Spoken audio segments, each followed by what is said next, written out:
ಬ್ರೇಕ್ನ ನಂತರ ಮತ್ತೆ ಸತ್ಯ ಹರಿಶ್ಚಂದ್ರ ವಿಶೇಷ ಕಾರ್ಯಕ್ರಮಕ್ಕೆ ಸ್ವಾಗತ. ಹರಿಶ್ಚಂದ್ರ ಗೌಡ್ರೆ, ಕಾಂಗ್ರೆಸ್ನಲ್ಲಿ ಇನ್ಯಾರಿಗೆ ಭವಿಷ್ಯ ಉಳಿದಿದೆ ಅನ್ನುವಂಥದ್ದು ಅವಕಾಶ ಇದ್ರೆ, ಈಗ ನನಗೂ ಅವಕಾಶ ಇದ್ದಿದ್ರೆ ಕೊಟ್ಟಿದ್ರೆ ನಾನು ಬರ್ತಿದ್ದೆ ಮುಂದೆ. ಅವಕಾಶ ರಂಗಸ್ಥಳದಲ್ಲಿ ಅವಕಾಶ ಕೊಡದೆ ಬೀದಿ ನಾಟಕ ಯಾರು ನಿಮ್ಮ ಅವಕಾಶ ಕಿತ್ಕೊಂಡವ್ರು ಯಾರು? ಇಂದಿರಾ ಗಾಂಧಿ ಕೊಲೆದು ಹೇಳಿದ್ದೆ ನಾನು ತಪ್ಪಾಯ್ತು. 81 ನಿಮ್ಗೆ ಯಾಕೆ ಹೇಳ್ತಾ ಇದ್ದೀನಿ, ಅಲ್ಲಿಂದ ನನ್ನ ಮೇಲೆ ಕಣ್ಣು ಹಾಕಿದ್ದಾರೆ. ಏನು ಸಿಕ್ಕರು ಕೂಡ ತಪ್ಪಿಸ್ಬಿಡ್ತಾರೆ, ಕವರ್ ಆಗಿಬಿಟ್ಟಿದ್ದಾರೆ ಎಲ್ಲ. ಇಡೀ 10 ಜನಪತ್ ಅಂತ ಕಿಲೋ ಮಾಫಿ ಆಗ್ಬಿಡು, ಇಟ್ಲಿ ಮಾಫಿ ಆಗ್ಬಿಡು. ನೀವು ದುರಂತ ನಾಯಕ ಆಗ್ಬಿಟ್ರಿ ಅಂತೀರಿ. ಏನು ನನಗೇನು ಅದ್ರ ಬಗ್ಗೆ ನನಗೆ ಹೆಮ್ಮೆ ಇದೆ, ಹೋರಾಟ ಮಾಡಿದ್ದೀನಿ, ದುಃಖ ಇಲ್ಲ. ದುಃಖ ಇಲ್ಲ. ಯಾಕೆ ಅಲ್ಲ, ಎಲ್ಲ ನಿಮ್ಗೆ ಏನಾದ್ರು ಸಪೋರ್ಟ್ ಮಾಡಿದ್ರೆ ನೀವು ಏನು ಆಗ್ತಾ ಇದ್ರಿ ಹಾಗಾದ್ರೆ? ನನಗೆ 80ರಲ್ಲೇ ಸಂಜಯ್ ಗಾಂಧಿ ಮುಖ್ಯಮಂತ್ರಿ ಮಾಡ್ತೀನಿ ಅಂದ್ರು. ಅವ್ರನ್ನ 1980ರಲ್ಲೇ ನೀವು ಮುಖ್ಯಮಂತ್ರಿ ಆಗಬೇಕಿತ್ತು ಕರ್ನಾಟಕ ರಾಜ್ಯಕ್ಕೆ. 28ಕ್ಕೆ ಒಳ್ಳೆ ಇಡೀ ಇಂಡಿಯಾ ದೇಶದಲ್ಲಿ ಇವನು 38ಕ್ಕಾದ ಯಾರ ಮಗ ಅಖಿಲೇಶ್ ಯಾದವ್ 28ಕ್ಕೆ ಆಗ್ತಿದ್ದೆ. ನೀವು 28 ವರ್ಷಕ್ಕೆ ಮುಖ್ಯಮಂತ್ರಿ ಆಗ್ಬಿಡ್ತಿದ್ರಿ. ಮಾಡಾರೊಬ್ಬಿದ್ದಾಗ ಯಾಕೆ ಆಗ್ಬಾರ್ದು? ಹಾಗೆ ಅವಾಗಲೇ 120 ಜನ ಗುಂಡೂರಾವ್ ನಡಗಿಸ್ಬಿಟ್ಟೆ. 120 ಜನ ಸೈನ್ ಹಾಕಿಸ್ತೆ. ಅವ್ನು ಹೇಳ್ದ, ನೀವು 10 ಜನದ ಹಾಕ್ಸು ಅಂದ. 10 100 ಜನದ ಹಾಕಿಸ್ತೀನಿ, 10 12 ಹಾಕಿಸ್ತೇನೆ. ನಡಿಗೆ ಹೋಗ್ಬಿಟ್ಟ, ಓಡಕ್ಬಿಡ ಗುಂಡೂರಾವು. ನೀವು ಸೈನ್ ಹಾಕ್ಸಿದ್ರಲ್ಲಿ ಬಹಳ ಎತ್ತಿದ ಹೇಳಿದ್ದೀನಿ. ಗುಂಡೂರಾವು ನಿಮ್ಗೆ ಗುಂಡೂರಾವ್ ನಡ್ಸುದ್ದಲ್ಲಿ ಇದ್ ಮಾಡ್ಬೇಡಿ. ಗುಂಡೂರಾವ್ ಅವತ್ತು ಇಂದಿರಾ ಗಾಂಧಿಗೆ ಎಷ್ಟೊಂದು ಅಚ್ಚುಮೆಚ್ಚಾಗಿದ್ದ ಅಂತ ಹೇಳಿದ್ರೆ, ಗುಂಡೂರಾವು ಇಡೀ ದಿನ ಡೆಲ್ಲಿಗೆ ಹೋದ್ರೆ ಗುಂಡೂರಾವು ಇಂದಿರಾ ಗಾಂಧಿ ಬ್ರೇಕ್ಫಾಸ್ಟ್ ಇಬ್ರೇ.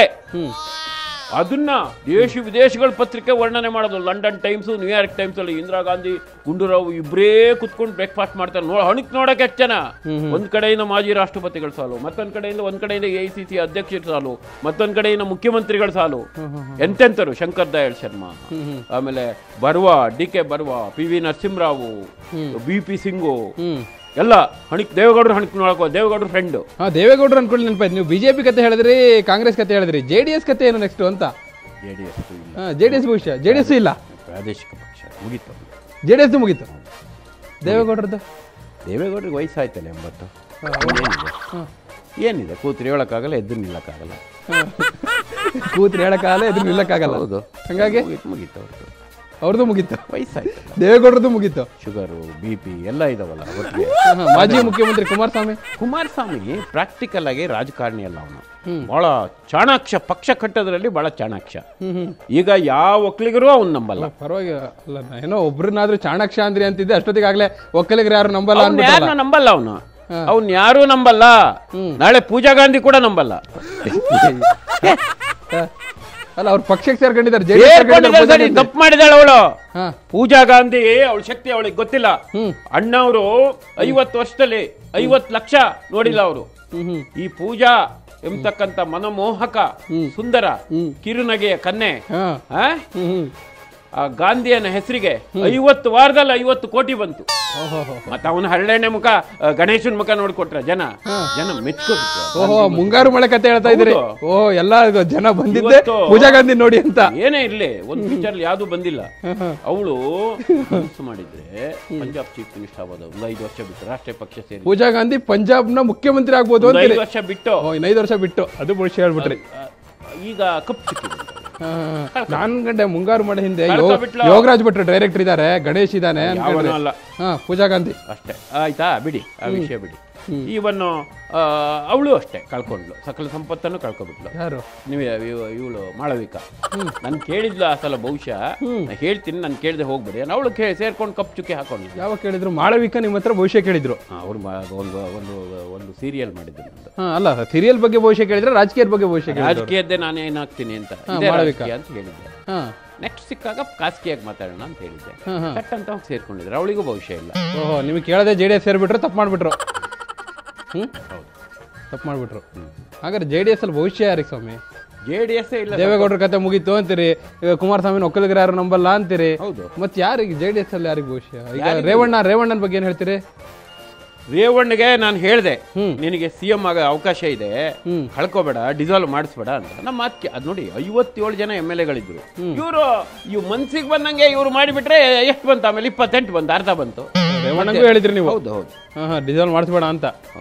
ಡಿಸಾಲ್ವ್ ಮಾಡ್ತಾ ಹೋಗಿದ್ರೆ ನೀವು ಮುಖ್ಯಮಂತ್ರಿ ಆಗ್ತೇಪ್ಪ ಅಂತಾನು ಹೇಳಿದ್ರಿ. ಕಾಂಗ್ರೆಸ್ ಜೊತೆ ಒಪ್ಪಂದ ಮಾಡ್ಕೊಂಡಿದ್ರೆ ನಿಮ್ಮ ಮಾತು ಕೇಳಲಿಲ್ಲ. ಈಗ ಅವ್ರ ಭವಿಷ್ಯ ಏನಿದೆ ಭವಿಷ್ಯ?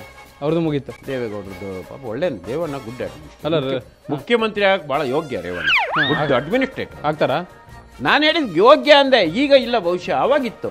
ಇಲ್ಲ ಭವಿಷ್ಯ ಅವರಿಗೂ ಬಿಡಿ ಹೋಗ್ಲಿ, ಯಾಕೆ ಅವನು ಪಾಪ ನೋವಿಸ್ತಾನ, ಬಿಟ್ಬಿಡಿ ಪಾಪ ಇದ್ದಿದ್ರೆ ಹೇಳ್ತಾ ಇದ್ದೆ, ನಾನು ಇಲ್ದಿದ್ದಿದ್ದು ಎಲ್ಲಿಂದ ಹೇಳಿ. ಅವರಿಗೂ ಭವಿಷ್ಯ ಇಲ್ಲ ಅಂತೀರಿ. ಹಾಗಾದ್ರೆ ಕರ್ನಾಟಕ ರಾಜ್ಯ ರಾಜಕೀಯದಲ್ಲಿ ನಿಮ್ಮ ಪ್ರಕಾರ ಯಾರಿಗೆ ಭವಿಷ್ಯ ಇದೆ ಹೇಳಿ? ಯಾಕಂದ್ರೆ ನಾವು BJP-ಯಲ್ಲಿ ಹುಡುಕಾಡ್ದೆ ಇಲ್ಲ ಅಂದ್ರಿ, ಕಾಂಗ್ರೆಸ್-ಅಲ್ಲಿ ಹುಡುಕಾಡ್ದೆ ಇಲ್ಲ ಅಂದ್ರಿ, JDS-ಅಲ್ಲಿ ಹುಡುಕಾಡ್ದೆ ಇಲ್ಲ ಅಂದ್ರಿ, ನೀವು ಈಗ ಕಾಲಜ್ಞಾನಿಗಳು ಅಂತ ಹೇಳ್ಕೊತೀರಿ. ಯಾರಿಗೆ ಭವಿಷ್ಯ ಇದೆ? ಹೊಸ ವಾತಾವರಣ ಉಂಟಾಗುತ್ತೆ, ಉದ್ಭವ ಆಗ್ತಾರೆ ಈಗ ಮೇ ತಿಂಗಳಲ್ಲಿ. ಹೊಸ ವ್ಯಕ್ತಿ ಒಬ್ರು ಪ್ರಧಾನಮಂತ್ರಿ ಆಗ್ತಾರೆ.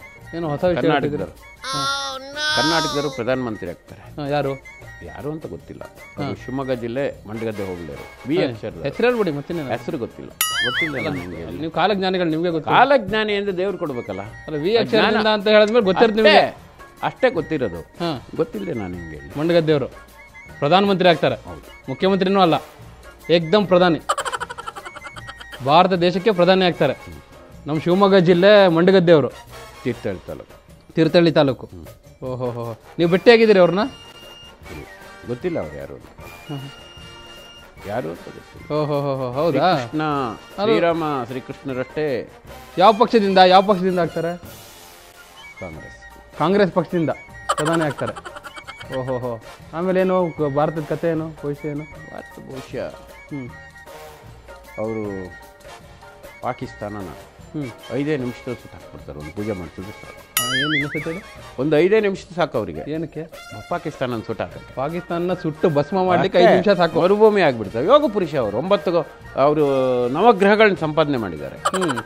ಸೋನಿಯಾ ಗಾಂಧಿ ಅಮ್ಮನ 8.5 ಶಕ್ತಿ ಸಂಪಾದನೆ ಮಾಡಿದ್ದಾರೆ, ಫೇಲ್ಯೂರ್ ಆಯ್ತು.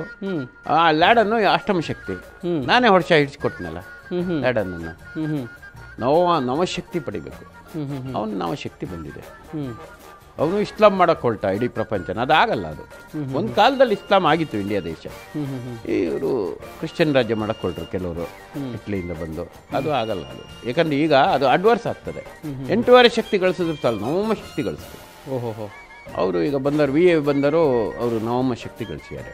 ಅಲ್ಲ, ವಿ ಅಂದ್ರೆ ಏನು ಅವ್ರ ಹೆಸರು ಅಂತ ಗೊತ್ತಿಲ್ಲ ಅಷ್ಟೇ. ವಿ ನಿಮ್ಗೆ ಗೊತ್ತಿಲ್ಲ ಅಂದ್ರೆ? ವೃಷಭ ರಾಶಿ ಅವ್ರದ್ದು, ಅದಕ್ಕೆ ವಿ ಅಂದೆ. ವೃಷಭ ರಾಶಿಯಾ? ಓ, ರಾಶಿ ಆಧಾರದ ಮೇಲೆ ಅವ್ರ ಹೆಸರು ವಿ ಅಂತ. ಅಷ್ಟೇ. ಅಲ್ಲದೆ ನಮ್ಗೆ ಒಂದು ಇದು ಕಾಣ್ತದೆ, ಗೆರೆ ಕಾಣ್ತದೆ. ಓಹೋ, ಅಲ್ಲ, ಈಗ ಕರ್ನಾಟಕದಿಂದ ದೇವೇಗೌಡರು ಪ್ರಧಾನಿ ಆಗಿದ್ರು, ಅದು ಬಿಟ್ರೆ ಈ ದೇವೇಗೌಡರು ಆಗ್ತಾರೆ ಅಂತ. ಅಲ್ಲ, ಅಲ್ಲಿಗ ಅಲ್ಲಿರೋರೆಲ್ಲ ಈಗ ವಿ ಅನ್ನೋ ಅಕ್ಷರದವರೆಲ್ಲ ಎದ್ ನಿಂತು ಬಿಡ್ತಾರೆ. ಈಗ ನೀವು ಹೇಳಿದ ಕೂಡಲೇ ಅಲ್ಲಿ ಮಂಡಗದ್ದೆ ಹೋಬಳಿಯಲ್ಲಿ ಕಾಂಗ್ರೆಸ್ ನಾಯಕ ಗುರಿ ಮುಟ್ಟದ್ ಬೇಕಲ್ಲ, ಶಕ್ತಿ ಬೇಕಲ್ಲ ಅವರಿಗೆ. ಅವರು 9 ಇದನ್ನ ಮಾಡಿದಾರ, ನವಶಕ್ತಿ ಸಂಪಾದನೆ ಮಾಡಿದಾರೆ. ಅಲ್ಲ, ಅದು ಹೆಂಗ್ ಮಾಡ್ಬೇಕಂತ ಹೇಳ್ಬಿಡಿ. ನೋಡ್ತಾ ಇರ್ತಾರೆ ಅವರೆಲ್ಲ, ಹೆಂಗಂತಲಿ ತಿಳ್ಕೊಂಡ್ಬಿಡ್ಲಿ ಅದನ್ನ, ಹೆಂಗೆ ಅಂತಲೇ ಅವ್ರಿಗೆ ಹೇಳ್ಬಿಡಿ. ಪಾಪ ಯಾರಿಗೆ ಆಸೆ ಇರಲ್ಲ ಹೇಳಿ ಪ್ರಧಾನಿ ಆಗ್ಬೇಕಲ್ಲ. ನವಶಕ್ತಿ ಮಾಡಿದಾನ ಅವನು ಬಹಳ ಪರಮಪುರುಷ, ಶ್ರೀಕೃಷ್ಣರಾಗಿ ಅವತಾರ ಪುರುಷ ಅವನು. ಕಲ್ಕಿ ಮೂರ್ತಿ 10ನೇ ಅವತಾರ. ಭಾರತನ ಉದ್ಧಾರ ಮಾಡ್ತಾನೆ, ಹಿಂದೂ ಧರ್ಮನ ಉದ್ಧಾರ ಮಾಡ್ತಾನೆ, ಹಿಂದೂ ರಾಷ್ಟ್ರ ಆಗುತ್ತೆ. ಓಹೋ, ಅಲ್ಲ, ಎಲ್ಲ BJP ಪ್ರಧಾನಮಂತ್ರಿ ಆದ್ರೆ ಎಲ್ಲೋ ಅವ್ರದ್ದು ಹಿಂದುತ್ವ ಅನ್ನುವಂಥದ್ದಿತ್ತು. ನೀವು ಕಾಂಗ್ರೆಸ್ ಇಂದ ಆಯ್ಕೆಯಾಗಿ ಪ್ರಧಾನಿ ಆಗ್ತಾನೆ ಅಂತೀರಿ, ಹಿಂದುತ್ವ ರಾಷ್ಟ್ರ ಮಾಡ್ತಾನೆ ಅಂತೀರಿ. ಮಾಡಬಾರ್ದು. ಏನ್ ಅವ್ರೇನಾದ್ರು BJP ಇಂದ ವಲಸೆ ಹೋಗಿರ್ತಾರೆ? BJP ಇಂದ ಯಾಕೆ ವಲಸೆ ಹೋಗಿದ್ರು? BJP ಪಾಲಿಸಿದೆ, ಹಿಂದೂ ರಾಷ್ಟ್ರ ಮಾಡಿದ್ರು ಅವರು, ಅದಕ್ಕೆ ಸೋತಿದ್ದು. ಕಾಂಗ್ರೆಸ್ಸಿಗೂ ಹಿಂದೂ ಅದು ನೇರು ಮಾಡಿರ ಪೊಳ್ಳು ಭರವಸೆಗಳು. ಸೆಕ್ಯುಲರ್ ಅಂದ್ರೆ ಏನು? ಜಾತಿ ಇಲ್ಲದ ರಾಷ್ಟ್ರ. ಇವನೇನ್ ಮಾಡ್ತಾನೆ? ಜಾತಿ ಇಲ್ಲದ ರಾಷ್ಟ್ರ ಬೇಕೋ ನಿಮ್ಗೆ ಹಿಂದೂ ರಾಷ್ಟ್ರ ಬೇಕು, ಯಾವ್ದೋ ಒಂದು ಆರಿಸ್ಕೊಳ್ಳಿ ಅಂತಾನೆ. ಜನಗಣತಿಗೆ ಹೋಗ್ಬಿಡ್ತಾನೆ. ಅವಾಗ ಜನ ಯಾವ್ದು ಕೋಟ್ ಹಾಕ್ತಾರೆ ಅದನ್ನ ಡಿಕ್ಲೇರ್ ಮಾಡ್ತಾನೆ, ಡಿಕ್ಟೇಟರ್ಶಿಪ್ ಘೋಷಣೆ ಮಾಡ್ತಾನೆ. ಈ ನೇರು ಬರ್ಸಿರೋ ಸಂವಿಧಾನ ರದ್ದಾಗುತ್ತೆ. ಜಾತೀಯತೆ ಹೋಗುತ್ತೀರಿ. ಅವನು ನಂಗೆ ಅರ್ಥ ಆಗುತ್ತೆ, ಹಿಂದೂಗಳನ್ನೆಲ್ಲ ಒಂದು ಕಡೆ ತಗೊಳ್ತಾನೆ. ಹಾಗಂತೇಳಿ ಮುಸ್ಲಿಮರಿಗೆ ಕ್ರಿಶ್ಚಿಯನ್ರಿಗೆ ಇಲ್ಲಿ ಜೀವನ ಮಾಡೋದು ಬೇಡ ಅಂತ ಹೇಳಿಲ್ಲ. ಅವ್ರದ್ದು ಒಬ್ಬ ಮಸೀದಿ ಹಕ್ಕು, ಮಸೀದಿ ಕಟ್ಸೋದು, ಚರ್ಚ್ ಕಟ್ಸೋದು, ಅದು ಯಾವುದಕ್ಕೂ ಹೋಗಲ್ಲ. ಹಿಂದೂಗಳನ್ನ ಒಂದ್ ಕಡೆ ತರೋದು. ಓಹೋ, ಆ ಕೆಲಸ ಅವ್ನು ಮಾಡ್ತಾನೆ ಅಷ್ಟೇ. ಸರಿ, ಯಾವಾಗ ಪ್ರಧಾನಿ ಆಗ್ತಾನೆ ಅಂತ ಹೇಳ್ಬಿಡಿ. ಅದನ್ನ ಈ ವರ್ಷದಲ್ಲಿ ಆಗ್ತಾನೆ ಅಷ್ಟೇ. 2012ರಲ್ಲೇ ಪ್ರಧಾನಿ ಆಗ್ತಾನೆ? ಖಂಡಿತ ಆಗ್ತಾನೆ. 2012ರಲ್ಲೇ ಅಥವಾ ಪ್ರಧಾನಿ ಆಗ್ತಾನೆ ಖಂಡಿತ. ಇವರು ಪದಚ್ಯುತರ ಆದ ತಕ್ಷಣ ಯಾರು AICC ಅಧ್ಯಕ್ಷತೆಯನ್ನು ಮನಮೋಹನ್ ಸಿಂಗ್ ರಾಜೀನಾಮೆ ಕೊಟ್ಟು ಗುರುದ್ವಾರ ಹಾಕೊಬಿಡ್ತಾನೆ ಹೋಗಿ. ಅವ್ರು ಯಾವಾಗ ರಾಜೀನಾಮೆ ಕೊಡ್ತಾರೆ? ಇವ್ರು ಹೋದ ತಕ್ಷಣ ಅವ್ರು ಕೊಟ್ಬಿಡ್ತಾನೆ, ಅವನು ಇರಲ್ಲ. ಅವ್ರದ್ದು ಕಾಂಬಿನೇಷನ್. ಸರ್ ಏನ್ ಸರ್, ಅವ್ರ ಮೂಕ ಪ್ರಾಣಿ, ಅವ್ರು ಎಲ್ಲ ಹೇಳ್ದಂಗೆ ಕೇಳ್ಕೊಂಡು ಚೆನ್ನಾಗಿ ನಡ್ಸ್ಕೊಂಡು ಹೋಗ್ತಾ ಇರಲ್ಲ. ಇವರು ಮನಮೋಹನ್ ಸಿಂಗ್ ನಡ್ಸ್ಕೊಂಡು ಹೋಗ್ತಾ ಇದ್ದಾನಲ್ಲ. 70,000 ಕೋಟಿ ಅಲ್ಲಿ ಲೂಟಿ ಹೊಡೆದಿದ್ದ ಅಲ್ರಿ. ನನ್ನ ಪೇಟ, ನನ್ನ ಕೋಟು, ನನ್ನ ಪ್ಯಾಂಟು, ನನ್ನ ಬೂಟು ಕ್ಲೀನ್ ಆಗಿರ್ಬೇಕು. ನಾನು ಮಾತ್ರ ಕ್ಲೀನ್ ಆಗಿದ್ದೀನಿ. ನಾನು ರಿಸರ್ವ್ ಬ್ಯಾಂಕ್ ಗವರ್ನರು. ಲೂಟಿ ಹೊಡೆದ್ರೆ ಅವ್ನು ಹೊಡೆದ, ನಾನು ಹೊಡೆದಿಲ್ಲಲ್ಲ ಅಂದಂಗಾಯ್ತು. ಯಾರು ಜವಾಬ್ದಾರು? ರಿಸರ್ವ್ ಬ್ಯಾಂಕ್ ಕೊಳ್ಳೆ ಹೊಡೆದ್ರೆ ಅದು ಗವರ್ನರ್ ಜವಾಬ್ದಾರನಾಗ್ತಾನೆ, ಹೆಡ್ ಆಗಿರೋದೇ ಅದಕ್ಕಾಗಿ. ಸರಿ ಸರಿ ಸರಿ, ಈಗ ಆ ಉದಾಹರಣೆಯನ್ನ ನೀವು ಮನಮೋಹನ್ ಸಿಂಗ್ ಅವರಿಗೆ ಕೊಟ್ಟಿದ್ದೀರಾ. ಸೋನಿಯಾ ಗಾಂಧಿ ಸುಮ್ಮನೆ ಕೂತಿರ್ತಾರಾ? ಸೋನಿಯಾ ಗಾಂಧಿ ವಿಷಯ ನಂಗೆ ಹೆಚ್ಚಿಂದು ಗೊತ್ತಿಲ್ಲ, ನನ್ಗೆ ಗೊತ್ತಿಲ್ಲ. ಅಲ್ಲ ನಿಮಗೆ ಏನ್ ಸರ್, ನೀವು ಗೊತ್ತಿಲ್ಲ ಅಂದ್ರೆ ಸೋನಿಯಾ ಗಾಂಧಿ ಸಂಪರ್ಕನೇ ಇಲ್ಲಲ್ಲ ನನ್ಗೂ ಅವ್ರಿಗೆ. ಸಂಜಯ್ ಗಾಂಧಿ ಜೊತೆ ಬಹಳ ಆತ್ಮೀಯರಾಗಿದ್ದವರು. ಸಂಜಯ್ ಗಾಂಧಿ ಜೊತೆ ಇದ್ದೆ ಸರಿ, ಸಂಪರ್ಕ ಇತ್ತು ಇದ್ದೆ, ಸಂಪರ್ಕ ಇಲ್ದೇನೆ ನಾನು ಹೆಂಗೆ ಹೇಳಿ? ಸೋನಿಯಾ ಗಾಂಧಿ ಅವ್ರ ಬಗ್ಗೆ ನಿಮ್ಗೆ ಹೆಚ್ಚಿಗೆ ಗೊತ್ತಿಲ್ಲ? ಇಲ್ಲ, ಗೊತ್ತಿಲ್ಲ. ಪರವಾಗಿಲ್ಲ, ಪ್ರಾಮಾಣಿಕವಾಗಿ ಹೇಳಿದ್ರಿ. ಎಲ್ಲ ಒಂದು ವಿಚಾರ ಇದನ್ನ ಯಾವುದೋ ಕ್ರಿಶ್ಚಿಯನ್ ಲಾಬಿ ಇದೆ, ಆಸ್ಕರ್, ಆಂಟಾನಿ, ಆಳ್ವಾ, ಜಾರ್ಜ್ ಮಾಧವನ್ ಸೇರ್ಕೊಂಡಿದ್ದಾರೆ. ಅದು ಅವ್ರಿಗೆ ಗೊತ್ತಿದೆಯೋ ಗೊತ್ತಿದ್ದೋ ಗೊತ್ತಿಲ್ಲ. ಅವರಿಂದಾಗಿ ತಪ್ಪು ನಡೆ ಉಂಟಾಗ್ತಾ ಇದೆ ಈ ಆಂಟಾನಿಯಿಂದಾಗಿ. ಇವನು ರೆಹಮಾನ್ ಖಾನ್ಗೆ 4ನೇ ಸಲ ಕೊಡಬಾರ್ದಿತ್ತು, ಕಾಂಗ್ರೆಸ್ ಕಾನೂನಲ್ಲಿಲ್ಲ 4ನೇ ಸಲ. ಹಾಗೆ ಹರಿಪ್ರಸಾದ್ಗೆ ಯಾಕೆ ಕೊಡ್ಲಿಲ್ಲ? ಹರಿಪ್ರಸಾದ್ ಒಬ್ಬ ಯೋಗ್ಯನಾದಂತ ಕಾರ್ಯಕರ್ತ, ಅದೇನು ರೆಹಮಾನ್ ಖಾನ್ಗೆ ಯಾಕೆ ಕೊಟ್ಟರು? ಹಾಗೆ ಹರಿಪ್ರಸಾದ್ ಮಾಫಿಯಾ ಗುಂಪಿಗೆ ಸೇರೋದಿಲ್ಲ ಅವರು. ಇವನ್ ರೆಹಮಾನ್ ಖಾನ್ ಮಾಫಿಯಾ ರಾಜ್ಯಸಭೆ, ಗುಲಾಂ ನಬಿ ಆಜಾದ್ ಸರ್ಕಾರದ ಮಾಫಿಯಾ, ಅವ್ನು ಪಟೇಲ್ ಅಹಮದ್ ಇದು ಪಕ್ಷದ ಮಾಫಿಯಾ. ಆಟ ಆಡ್ತಾ ಇದಾರೆ ಅವರು. ಇವ್ರು ಹೇಳಿದ ಪಾಲಿಸಿ ಮಾಡ್ತಾರೆ, ಆಟ ಅಲ್ಲಿದ್ದಾರೆ. ಹರಿಪ್ರಸಾದ್ಗೆ ಯಾಕೆ ಕೊಡ್ಲಿ? ಸರಿ ಹರಿಶ್ಚಂದ್ರ ಗೌಡ್ರೆ, ನಿಮಗೇನಾದ್ರೂ ಬೆಳೆಸಿದ್ರೆ ನೀವು ಪ್ರಧಾನಮಂತ್ರಿ ಆಗ್ಬಿಡ್ತೀರಿ, ಅದಕ್ಕೂ ಮೇಲಿನ ಮಟ್ಟಕ್ಕೆ ಹೋಗ್ಬಿಡ್ತೀರಿ ಅನ್ನೋ ಕಾರಣಕ್ಕೆ ನಿಮಗೆ ಕೊಡ್ತಿಲ್ಲ ಅಂತೀರಿ. ಸರಿ, ಅದ್ರ ಜೊತೆಗೆ ಯಾರ್ಯಾರಿಂದ ಯಾವ್ಯಾವ ಮಾಫಿಯಾ ಇದೆ ಅನ್ನೋದನ್ನು ಕೂಡ ಹರಿಶ್ಚಂದ್ರ ಗೌಡ್ರು ಹೇಳ್ತಿದ್ದಾರೆ. ನೋಡ್ತಾ ಇದ್ದೀರಿ ನೀವು, ಎಂತೆಂಥ ಸತ್ಯಗಳನ್ನೆಲ್ಲ ಬಿಡಿಸಿಡ್ತಾ ಇದ್ದಾರೆ ಹರಿಶ್ಚಂದ್ರ ಗೌಡ್ರು ಅಂತಲಿ. ಬಹುಶಃ ನಿಮಗೂ ಒಂದ್ಸತಿ ತಲೆ ಗಿರ್ರ್ ಅಂದಿರ್ಬೋದು. ಇನ್ನಷ್ಟು ಸತ್ಯಗಳನ್ನ ಅವ್ರು ಬಿಡಿಸಿಡ್ತಾರೆ.